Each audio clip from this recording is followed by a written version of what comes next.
Well, let's get started here, folks. Thanks for coming in this morning. We always appreciate seeing everybody, and thanks for your time. As you probably guessed from our description, we're going to be spending our time today on classroom manipulatives. So, approaching this from a 3D printing angle, as you are aware, we are big fans of 3D printing here at MimioSTEM. But we're going to give you some tips and tricks for where to find things to use as classroom manipulatives, where to develop your own, and of course, just generally the power of using actual tactile objects in your education in an age where more and more people are turning to screens for such things. So with me today is Braydon Moreno. Glad to have you here. Braydon, if you haven't met him yet, he is the Director of STEM Solutions for MimioSTEM at Boxlight. My name is Evan. If you haven't met me, I'm a training and development specialist also with Boxlight. Do a lot of work across various areas of our very diverse company where we produce a whole range of classroom solutions, but also with a special focus in the STEM line. So let's get started. While we're going through, we are going to be asking a couple questions from time to time, not a ton. So don't feel, like you have to be really hovering over that chat box. But if anybody has anything that they're interested in learning today, we're happy to address that. We would love to take this in a direction that works for you. So if anybody has any opinions on using manipulatives in 3D printing, has tried it out, has some questions about making that work, we'd love to hear it in the chat. But we're going to get started here.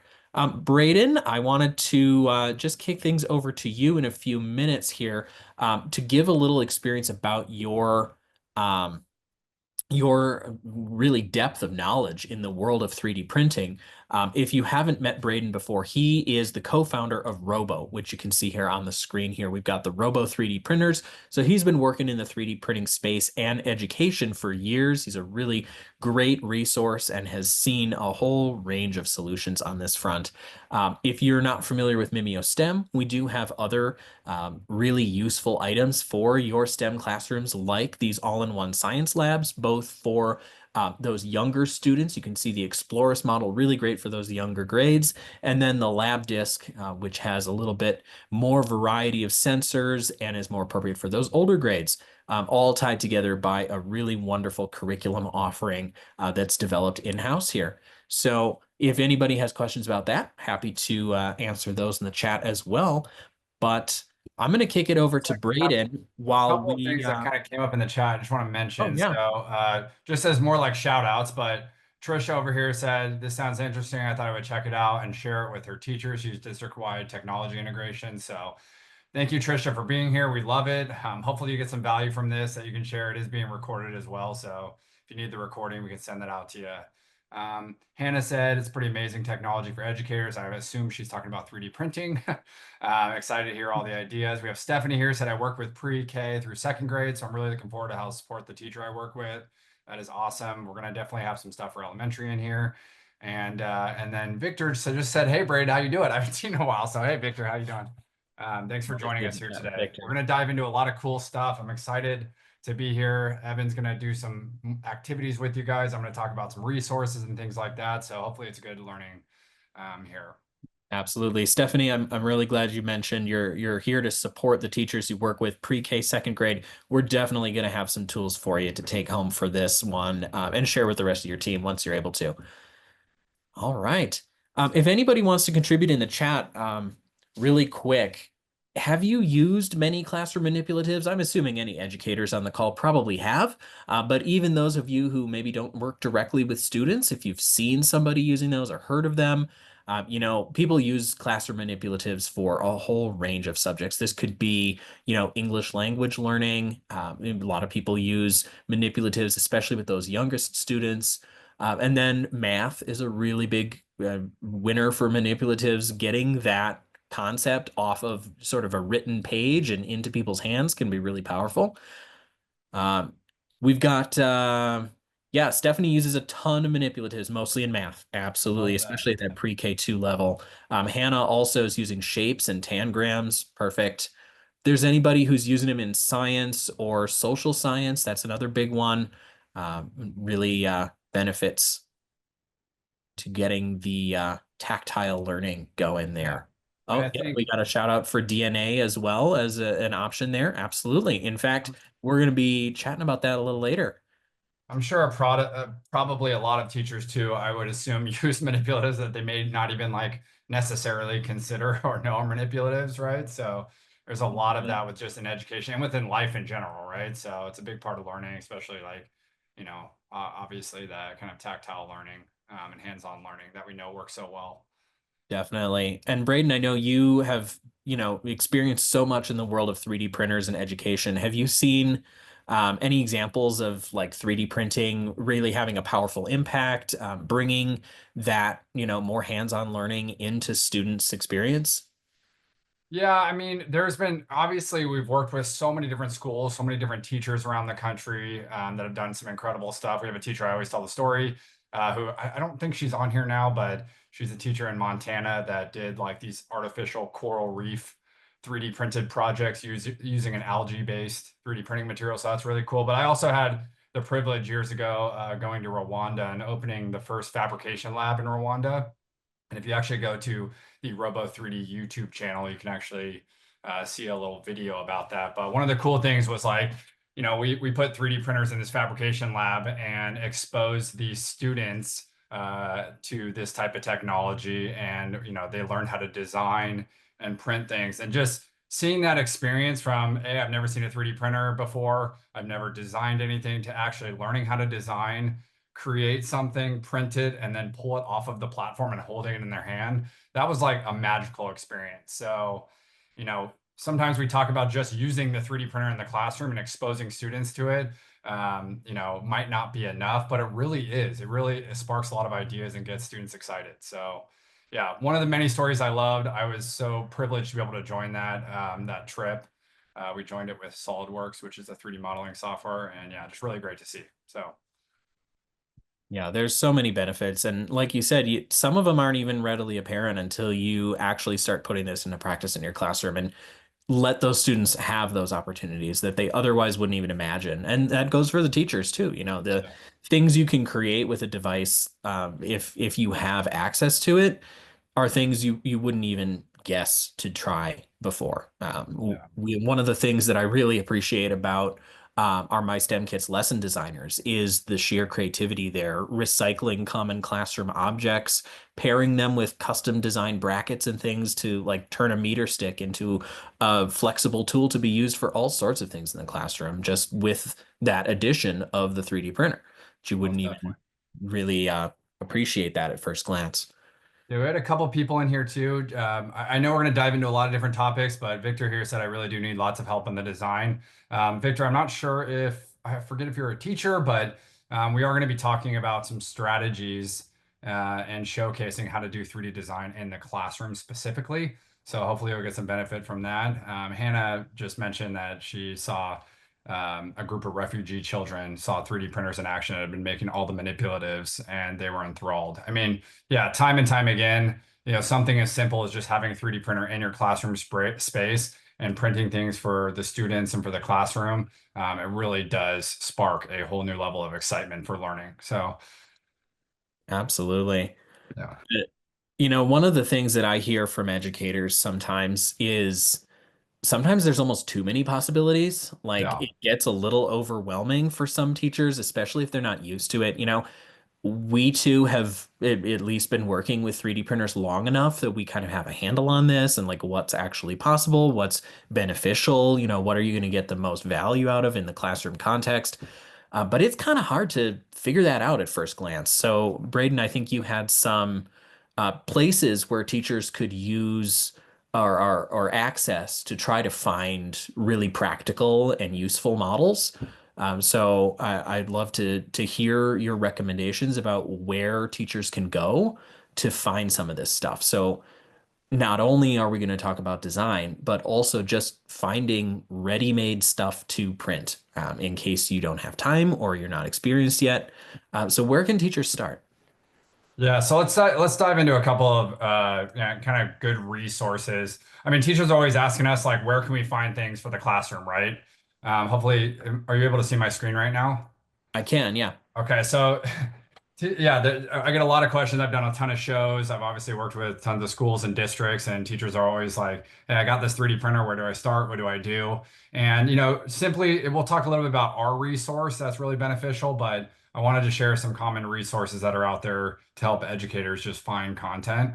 Thingiverse is one of those. If you have not heard about it, it's sort of like an Amazon marketplace, but it only has 3D models and they're all free. So you can go in there and you can search by keyword, you can search by topic, subject, things like that, and find all sorts of cool models in here. We'll kind of do a little search here in a second, but I really like this as a resource just because it's been around really long and there's tons of incredible designers that share really cool models for free, which is wild that we're in a It world is. where you can just go download stuff. I mean, there have been so many times when I've been looking on just online for something that I thought was completely random and that no one would ever have designed, and there it is on Thingiverse. And Yeah, that's not even the only marketplace like this. There yeah. are some that have paid models, but like Braden said, Thingiverse is free, which is always great for educators. But there's definitely a couple downsides too. You can see these are all user submitted things, right? So you never Yes. quite know what you're going to find on Thingiverse. Careful what you search for. Obviously, you see this right here, right? This is probably not a great representation of being able to find models online, but this is part of, what happens when you have kind of like a free-for-all marketplace, right? And there is a section in Thingiverse, which I really like, called Thingiverse Education. So there is like some models in here, but once again, there's ups and downs to user generated content, right? Like one of the things is you have to sift through all this stuff and really find high quality content.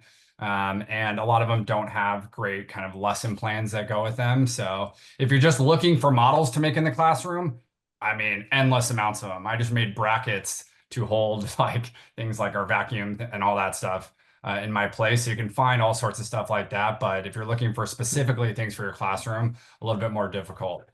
There is another website I just like mentioning because it's a lot of good like characters and stuff in here. It's called myminifactory.com. So if you haven't checked that out, check that out as well.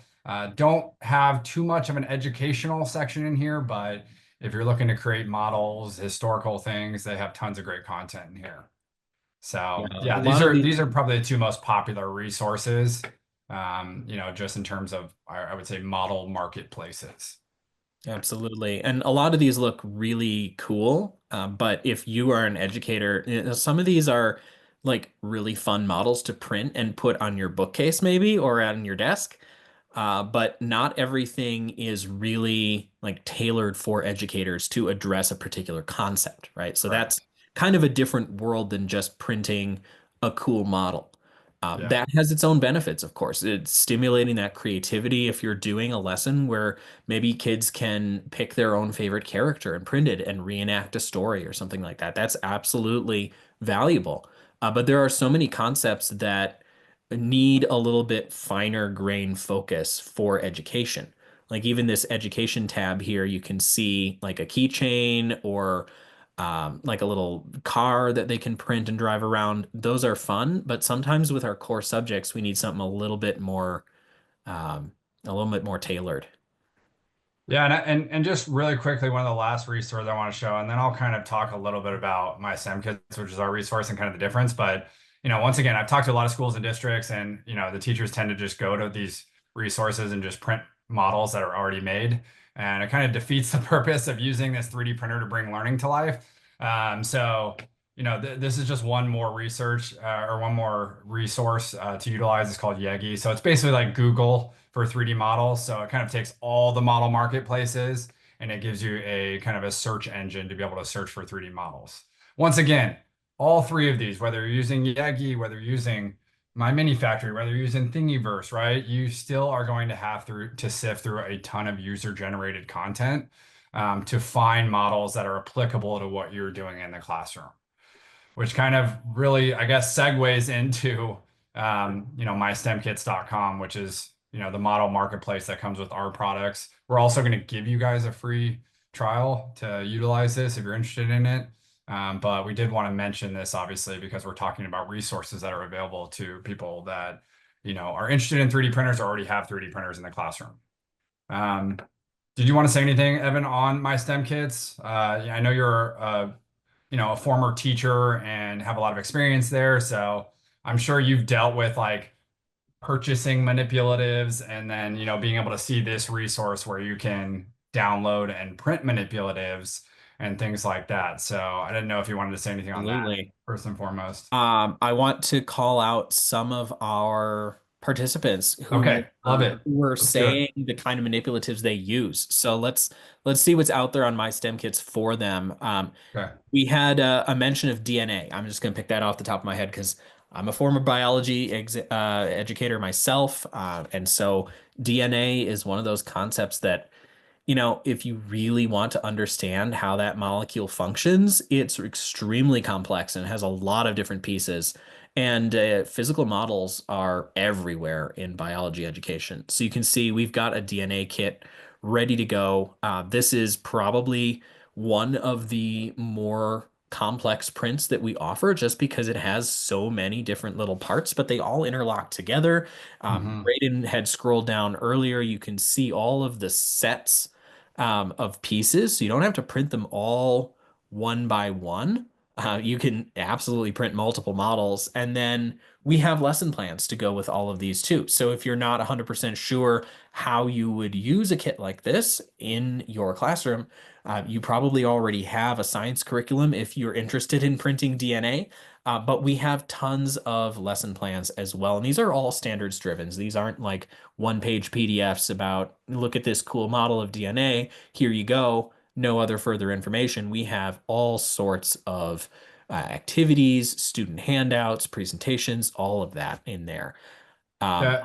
And one we of the things that's cool also, about this, oh, go guys, ahead. is this originally was developed at the Florida Center of Research for STEM. So it was developed by STEM educators. So it follows a very similar format. You can go in here, obviously choose 3D printers. You can link your 3D printer into the platform, and then you can filter by grade level and subject. So when we go to this DNA example, you know, when you're in mystemkits.com and you have your 3D printer linked into mystemkits.com, all these models you can send directly to the printer through this platform. So it's all web-based. You don't have to like worry about slicing software and all this complicated stuff. So the goal of this is to get your teachers, especially beginner teachers that have never used 3D printers, to give them a really easy way to get started, right? We want to get them excited about using this technology in the classroom, right? That's the goal at the end of the day. If we just put a piece of or a 3D printer in front of them and say, hey, figure out what to do with this tool, with timing and all that stuff, it's probably not going to get utilized very well. But if we can give them a really simple resource where you can go in, print, and be able to teach with these models, the sky's the limit, right? It's like lighting a fire right there for their excitement. So yeah, that's one of the big Absolutely. benefits of this. We did have, I believe it was Stephanie in the chat, shared for those younger students math manipulatives. So Yeah. if you want to do a filter there for some of those younger students, maybe just pick kindergarten as an option there. I But mean, you can see multiple in here, right? So yeah, like this edition fax kit, so being able to print these manipulatives. There's obviously a ton of different tiles that you can use to fill in the answers to a lot of these kind of edition kits. There's a lesson plan that goes with it. And as mentioned, these are like, once again, this is not a pitch for mystemkits.com, but it's just we're going to give you a lot more resources and things like that. But the cool thing is you can choose your state, you get your state standards and your NGSS or Common Core standard, whatever it may be, for each lesson that's in mystemkits.com. So we also do have a lot of languages. So if you have a Spanish speaking population, things like that, we have a lot of Spanish translated lessons in here as well. So absolutely. I mean, the possibilities for 3D printers with things like geometry, shapes. We had a shout out for tangrams in the chat. Those are mhm. all such visual concepts that really benefit from something like printing, where you're going to get a much better reaction from some of those students. We've all met students who learn better visually or tactilely.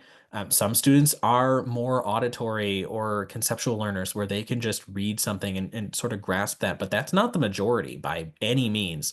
Most students prefer that experience of picking something up and really wrapping their head around it while they're just holding it in their hands and comparing, pushing it around on the table makes a huge difference. Yeah, and I actually got a study from this. I just wanted to, and before we move on to kind of the next topic, because I know I want to keep time going, but I Yep, found a study that 20 to 30% of school-age children are auditory learners. The other 70% or so learn through visual and learn through tactile or kinesthetic learning, right? And this was a study done by the National Math Foundation. So this is like factual evidence that using manipulatives, especially 3D printable ones, which we'll talk about how much you can save using 3D printable manipulatives, are going to provide a better learning experience. And there was another simultaneous study that was like 2,000 teachers that said they rated manipulatives as like one of the highly effective teaching tools.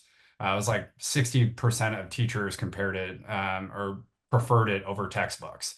Now, I assume a big part of those teachers probably were just used to using textbooks, so maybe they went that route, but a big majority of them really preferred using manipulatives as a teaching tool. So both sides are approving it, students and teachers, so it's really exciting. And once again, like, I know teachers are sort of on like sometimes shoestring budgets, strapped for cash. So, I do want to segue into, Evan, can you talk a little bit? I know you know a lot about like the cost comparisons with printing manipulatives with a platform like My STEM Kits or Thingiverse, any of those platforms, compared to buying manipulatives.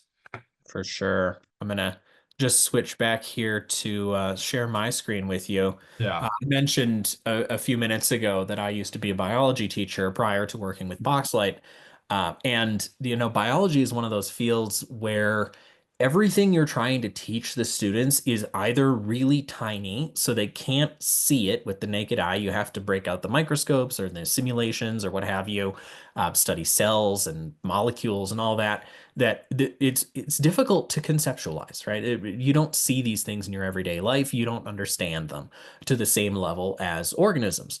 But then also on like the larger side, with an organism, some of the things that you're trying to teach students are either very rare, like a fossil that, maybe we found a handful of all across the world and they're in museums, or they're just too inaccessible. Maybe you can take a field trip to see some of these things, but that's only like an hour or two for the entire school year, and they're only going to see a handful. And so 3D printing allows you to bring that world to them, and not in a expensive way either. You can see here on my screen, I have one of the more extreme examples, but it's still valid. These hominin skulls here. If you wanted to create or purchase, in this case, a replica of a set of fossil remains, that is going to be an extreme amount of money. That is very precise, and, there's a lot of effort that goes into scanning and recreating these. They're essentially 3D models themselves that they're just casting in plastic instead. But if you don't need that extraordinary level of detail, and you can see the designs here on my screen are very detailed and they have a lot of good information, especially when you're maybe at a graduate level. But if you're lower than that, you're teaching high school or middle school science, or even for those undergraduate courses, you can learn almost everything you need from a set of skulls like this. You can do the comparative physiology of these animals, whether those are hominins or anything else, extinct or living organisms. You can find models for any of those. These particular ones are from my STEM kits, but you could just go and search on those search engines that Braden shared, and you'll find similar things. Yeah, And and I just wanted to mention, this d does not exclude any type of educator, right? So we have history teachers that are using 3D printers. Obviously, we have content in my STEM kits for history, but there's also history stuff online. I mean, this goes math teachers, science teachers, language arts teacher. I mean, all the way to music teachers, right? You can use 3D printers to create musical instruments that are going to save you a ton of money. So it is really beneficial for all different types of educators to be able to yeah, create things and save money. most of the advantages here, just from my personal experience, obviously as a science educator, but they're going to apply to any field. Yeah. Um, take this DNA kit that has the same problem as even just a set of counters for your elementary students.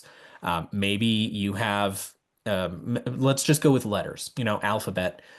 What happens when a student pockets the letter for their first name and then you're down an O in your kit? Well, if you have a 3D printed kit, you just make another one and it costs you a penny or something like that.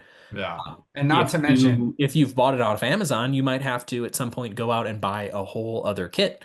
And during that, lead time when you've lost enough pieces or students have broken things, etc., your lessons are getting less and less useful because some of the parts are gone every time. And so yeah, this allows you to yeah. just quickly and easily swap any of those out for any subject area. And I can't stress enough, guys, you're also getting the ability to expose students to this technology. I mean, I am sure some of the people that are in here that are educators, that work with teachers have seen the impact that just even showing a 3D printer to students. Every time I do a student show or anything like that, they come up and they're all excited and they're watching the 3D printer. So you're not only getting the benefit of a cost savings, but you're also getting the benefit of exposure. And I promise you, without a doubt, that one of these students is going to get super inspired by seeing this and want to learn how to design and create their own stuff, which could lead to them becoming an entrepreneur, an engineer, whatever it may be. And so it's really exciting. There's a couple more examples here that Evan wanted to showcase as well, but you can see the vast difference in the cost of a 3D printed manipulative compared to purchasing that same manipulative. I mean, it pays for itself at the end of the day, getting a 3D printer, right? So you're over time, you're going to save thousands of dollars by 3D printing these manipulatives. Absolutely. Yeah. And I really like what you mentioned there, Braden, that the value here is not just getting supplies for your classroom, although that's absolutely, maybe top of mind for you right now. But like I've even seen it in the students that I've worked with that they just really enjoy this technology and creating their own unique designs. You can make your own 3D manipulatives really simply in many cases. A lot of these, if you're just doing like a math cube or something, yeah, absolutely, that's something you can design yourself. And maybe you want to bring your students into that process too. Maybe the students would appreciate this more if they could decide even something as simple as what color your manipulatives are going to be. Today we're going to print a green cube because, little Braden wanted a green cube today, and tomorrow we'll do a design from another student. I do Uh, like green, so that tracks. there you go. There you go. But that just brings this extra level of personalization and taking your students, opinions into account. Yeah. And you can extrapolate that all the way up to designing your own custom models. Most of the things we've showed you so far are pre-built. You just have to click print, and your printer will replicate the model that somebody else designed. But there's a whole world out there of creating your own. And a Yes, lot of there the is. tools are perfectly accessible to students. I know Braden has a couple he wanted to show, so I'm going to go ahead and pause my screen share here. But there's Yeah. a whole world of free tools out there designed for educators to go ahead and experiment with 3D design in your own classroom. Yeah, we're going to talk about some of these tools and primarily free tools as well, right? We want stuff that's free. It's always great for educators. So I just wanted to, before I jump into this too, highlight Trisha. Trisha had mentioned that she's a district-wide technology integrator or integration, and she's, wanting to get some information for the teachers. I talked to a lot of these schools and districts, and they just want to jump into design with 3D printers as soon as they get them. And I always ask them, have your teachers used 3D printers before? And they're like, oh, maybe one or two, right? And what I would highly, highly suggest everyone that's on here, if you have some type of influence on a decision for your teachers, is to focus on 3D printers like we have. We're not the only ones, but like we have, where we do give you some type of resources and manipulatives and things like that. So it gives the teachers an easy way to get started. I think doing these printing manipulatives and teaching with them and then going in design is probably the proper kind of route to do it. So just keep that in mind. But I definitely want to also talk about some resources on the design side once teachers feel comfortable or educators feel comfortable enough to jump into that. So I'm going to share my screen real quick. I'm going to give you a couple of resources and then we're going to kind of dive into a little bit more like tutorial type stuff. But um, the first one is Doodle 3D. So I'm going very basic, and then I'll get a little bit more advanced here. So Doodle 3D is a resource that was recently brought to me actually at a trade show, and I thought it was really, really cool and very, very simple. So you can just go to doodle3d.com. It automatically loads this. You don't have to have an account or anything like that. You can change from some different tools down here, but I can quickly, like, I guess, draw B or my name or whatever it may be. Maybe I want to do it in cursive, whatever it may be. Draw something over here and it will automatically develop a 3D model on this side. Now, if I want to export it, I can quickly click this little export button up here and save it, and I can send this directly to my 3D printer. Okay. So it's a really kind of simple way to doodle and develop 3D models without having a student account or anything like that. So just a great tool. I wanted to mention that. The tool we talk more about, and when you look at mystemkits.com and all the design challenges we have at mystemkits.com, is we use Tinkercad. Okay. There is lots of other 3D modeling softwares out there, but Tinkercad is kind of developed for education. Evan will talk a little bit about how you can kind of set up a Tinkercad classroom and all that stuff here in a bit, but I love it because it's shape-based, right? You can pull shapes over into your platform, view them in 3 dimensions, and you can start kind of manipulating and building things on here, okay? So it's a really easy way to, you can build pretty complex models on here, and the learning curve is very low. So when we talk about like students kind of becoming engineers or thinking like engineers or having an engineering mindset, I mean, this is a tool that could really be utilized to spark that, right? So yeah, definitely a great tool. Check it out. You can change by shapes, all sorts of stuff. There's a lot of different resources in here, and Evan will show you how to set up the Tinkercad classroom. And then the last tool, because it's such a trendy topic, I have to talk about is AI. Okay, so everyone's wondering, and I've always been a proponent of figuring out how can I use AI to do 3D design, right? And cut that learning curve because it does take a while to learn. Now, if you're in here and I show you this tool and you just unload this on your teachers or on your students, you're going to miss the whole part of them learning how to design. So focus on designing first and then introduce this tool so they can, take what's been made on here and be able to kind of like customize it or alter it in their design software. Okay, so Meshy.ai, I've used a ton of AI tools. This one's by far my favorite. But you can go in here. There is a community marketplace where you can click in and kind of see what other people have modeled.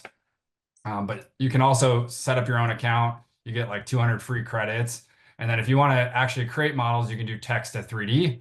So similar to like a chat GPT type thing, you can type in a house, for example, and generate a model. And you can get way more advanced if you want also, but you can generate models. It does take some time, so I'll probably have to pop back into it.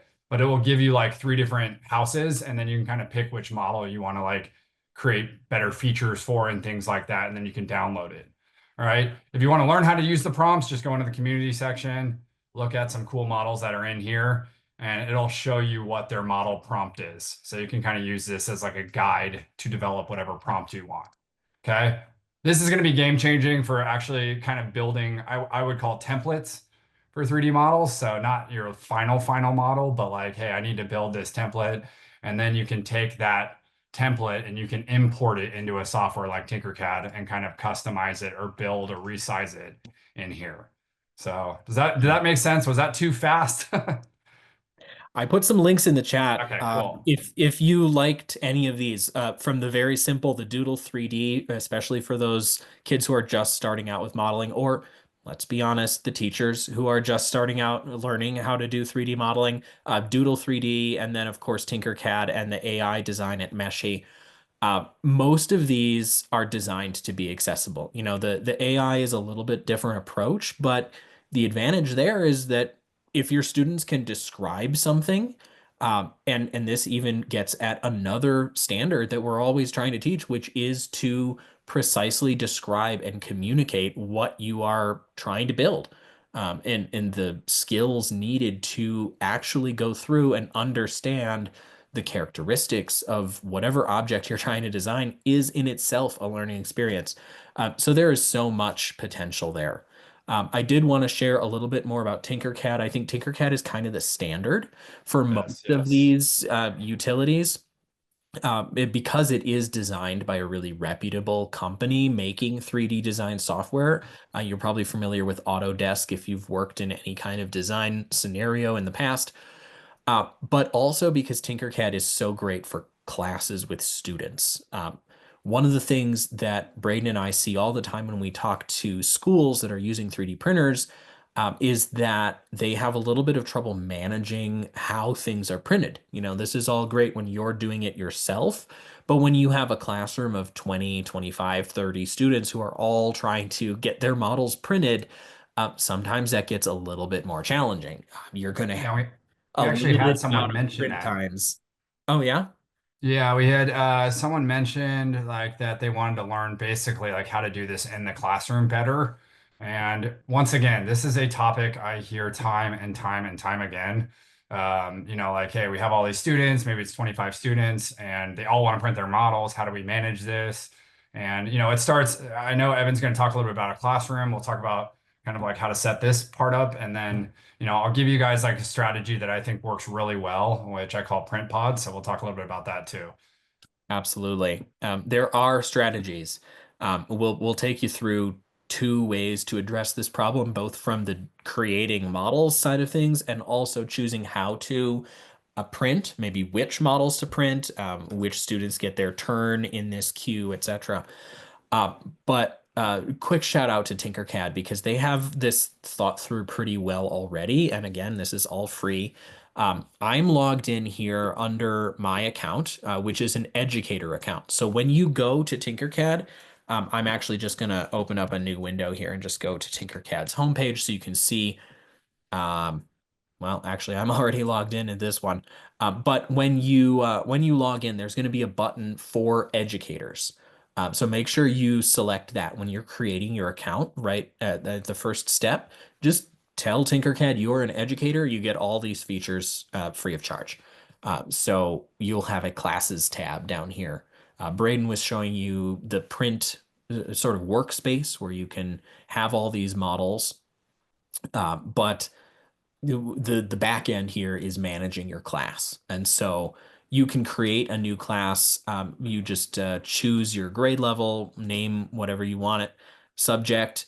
But then the really crucial part is getting your students in there. So you can upload a file like a CSV file with all your students' names, or you can type them in manually, whatever, makes better sense for you. But the really nice part is that the students don't really need an email address or any kind of contact. You can choose how they log in yourself. So if I go into my demo class here, you can see I've added some students to my account here. I gave it the name and it generated a nickname automatically for login info. I can, of course, change that. If I was actually working with students, I'd probably pick something a little simpler or a little bit more memorable for Alice in this case, rather than just her name and a random number afterwards. But you can customize that nickname. So if a student has a particular nickname they go by, or if you just want to append their student ID number or something like that after to make those numbers a little bit more useful, you can do that. And then they don't need a password or an account or any of that. It's just automatically set up for them. So in my other tab here, I have Crystal signed in, my pretend student here.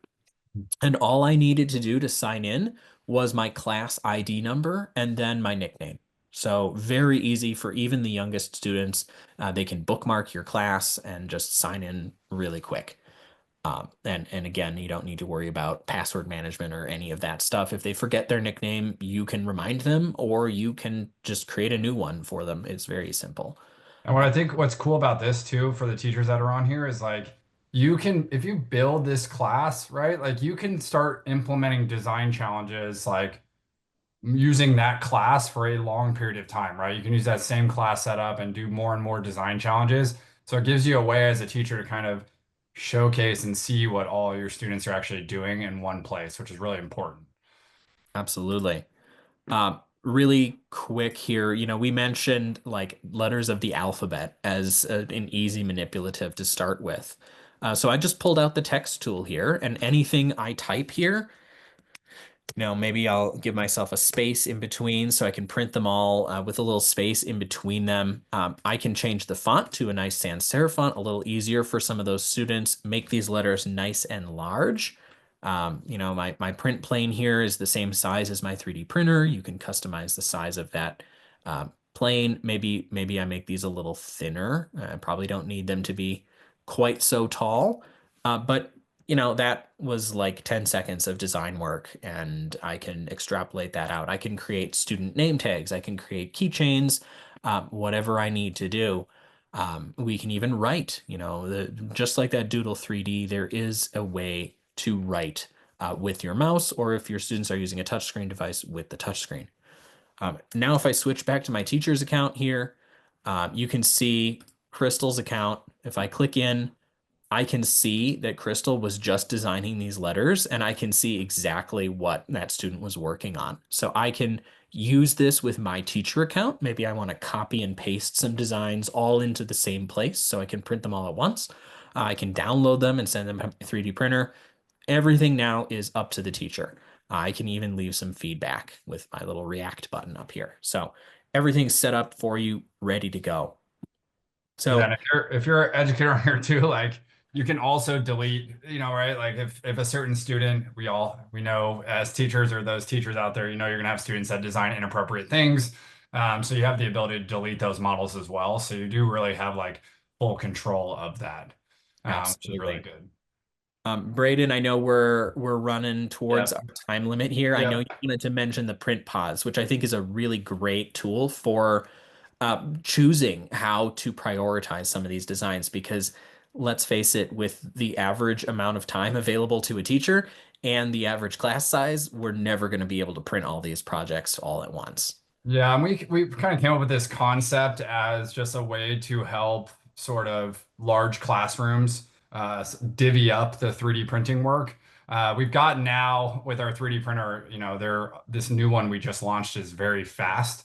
So it's about 3 times faster than our previous model 3D printer. So you can pump out more models now. which is great. But at the end of the day, every time you do a design challenge to print 25 students' designs is going to be very difficult. So print pod is a way to kind of soften the amount of printing that's required. So basically, it's pretty easy if you can see this visual. There's 5 pods. This is a class of 25. Try to keep the names pretty simple here, but each pod has 5 names in it, right? So say I implement a design challenge to make I don't know, let's say a tanagram or something like that, right? You students are going to do this. You're going to design a catapult or you're going to do something like that, right?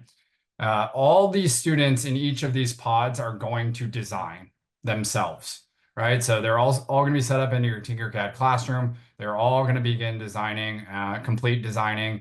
And once their designs are complete, they're going to get in groups and work together to vote on what model they think their print pod wants to move forward with. Okay. So you're accomplishing both the individual skill set, but also collaborating in these groups, which I think is really important.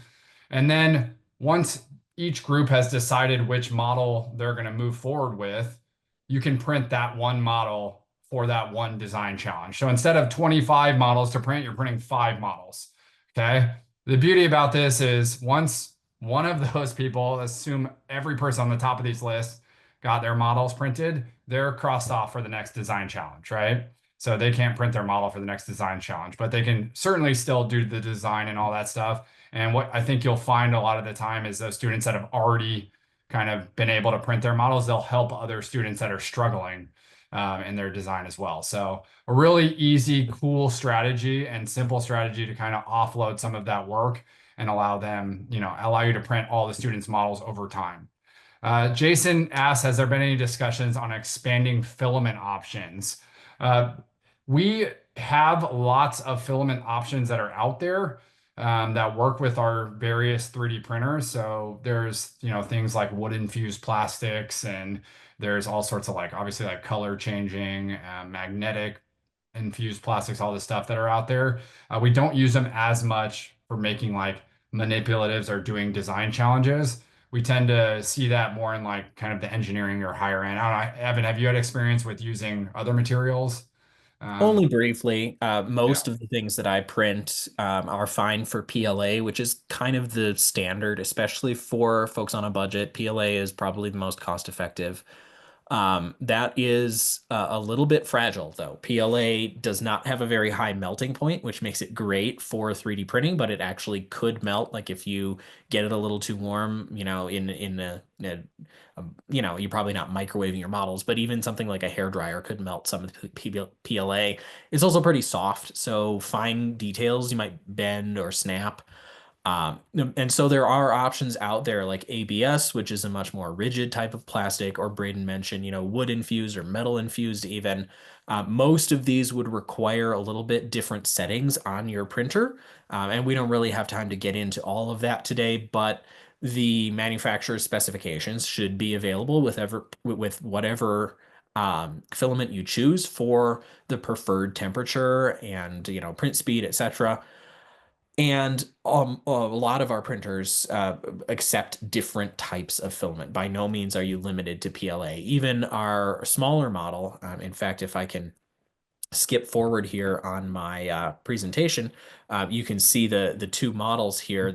Even the smaller model, the E4 here, will support multiple types of plastic. I don't know, Braden, if you know off the top of your head what types of filament are appropriate for that printer, but it's definitely expanded since the last generation. So there are yeah. options out there. PLA, ABS, and once again, I put in the chat, there's tons of PLA infused plastic. So wood infused plastic, magnetic infused plastic, all this stuff where it uses PLA. There's like an algae-based material and all that stuff. So you can use those all on the E4. The E4 Pro, you can use a lot of the like metal infused things, but yeah, Mhm. we encourage it if you want to use different types of material. The machines are open source, so you can use different stuff that's out there, but what a lot of what we do is we just want to give teachers a really simple, easy way to use these 3D printers to bring learning to life. So that starts with making manipulatives and then moving into very simple and easy design challenges to integrate. Absolutely. We did mention earlier when Braden and I were giving you a tour of My STEM Kits that we'd offer you a promo code. So our wonderful My STEM Kits designer has put together this code. It's on the screen for you. I also just dropped it in the chat. So whichever you prefer, this will give you 3 months of free access to My STEM Kits. So if you want to, research any of those tools that are out there on that site, practice printing your own models, etc., you can do that. If you don't already have access and you do have a 3D printer, we do support many brands of 3D printers.